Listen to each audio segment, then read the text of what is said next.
I just had this book, Power Moves, came out, and literally part of the latter part of the chapters talks about how power moves from one idea to a next, and Mm-hmm. how something that once worked in one system in one generation may not be what works in the next.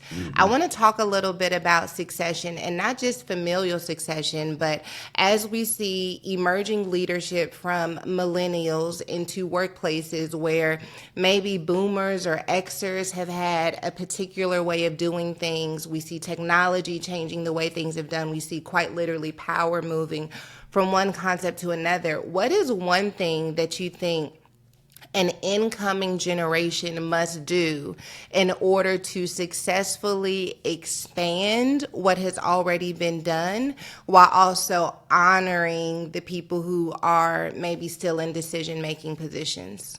First of all, I think that when we think about it generationally, we don't really give power moves the full credit when we do it by age. It varies by region. What works in California won't work in New York. What works in Chicago won't work Right. in West Virginia. There's all of those different dynamics other than age. But we generally talk about it generationally and not regionally. But That's good. there are different approaches, and that's some of the struggle when you go to a conference and you come back with all these ideas. You also have to siphon them through, will this work in Tuscaloosa? Will Yeah. this work in Birmingham? And then when you add the generational component in it, our our message remains the same, but our methods change. The core that creates ministry is the gospel, and that's going to be what it's going to be. That's not going to change. The way in which we express the gospel, receive the gospel, the way in which we are able to communicate the gospel.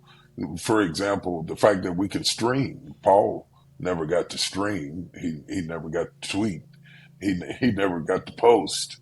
But we can still communicate the gospel through technology in a way that we didn't have an opportunity to do before.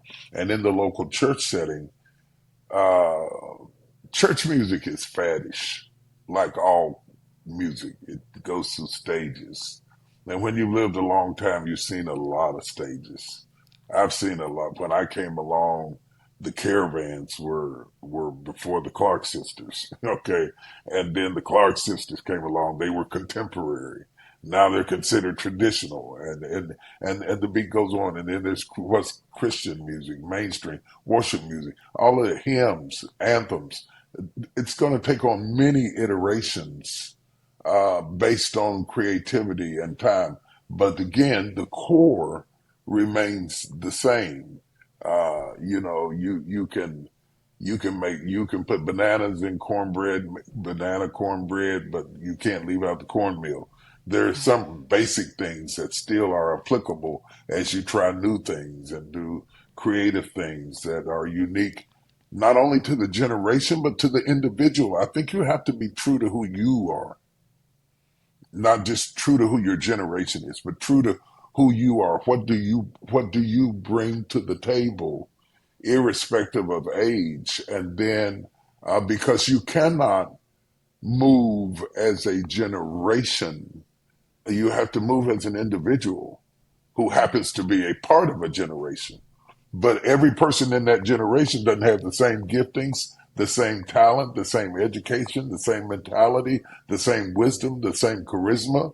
It is so individualized. It's the difference between the book of Hebrews and the book of Romans. Yes, they're both in the Bible, but you can see the style of the writing deviate by the individual who records it. And I think to thine own self be true is what I would say to the coming generation. Being true to your core and your essence and what shaped you, the both the promise and the pain that shaped you has a lot to do with the power that emanates from you, and that power moves as you age. Different stages of parenthood, of marital life, of stage of life you're in. All of that plays a part in what you bring to the stage.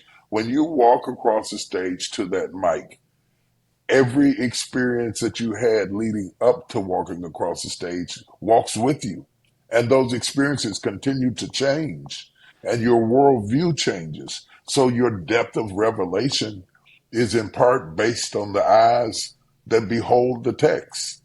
I can't tell you how different a text looks to me now than it did 20 years ago, because my life's experiences, the text is still the same, but my life's experiences make me extract from the text different elements of truth and wisdom that add to the style in which Jeremiah writes versus the style in which Isaiah writes.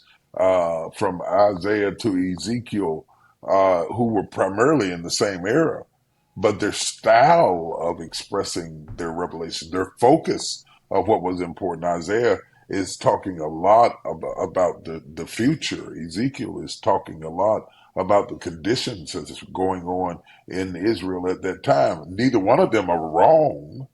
And I think when we start to get down to right and wrong rather than different, Yeah, we make a mistake. You know, this is absolutely. wrong. This is out of style. Clothes go out of style. Hair may go out of style. But truth and authenticity never goes out of style. And I think the way you may remain relevant at my age is to be true to who you are. And the way you remain relevant at your age is to be true to who you are, whether you're in the corporate world, like people say, you know, you're a minister, you're involved in entrepreneurship. We're getting ready for our Good Soil Conference. We're training people in entrepreneurship. Well, I'm a minister, but I'm a person too. And I tell them if I could sing like Marvin Winans, I would.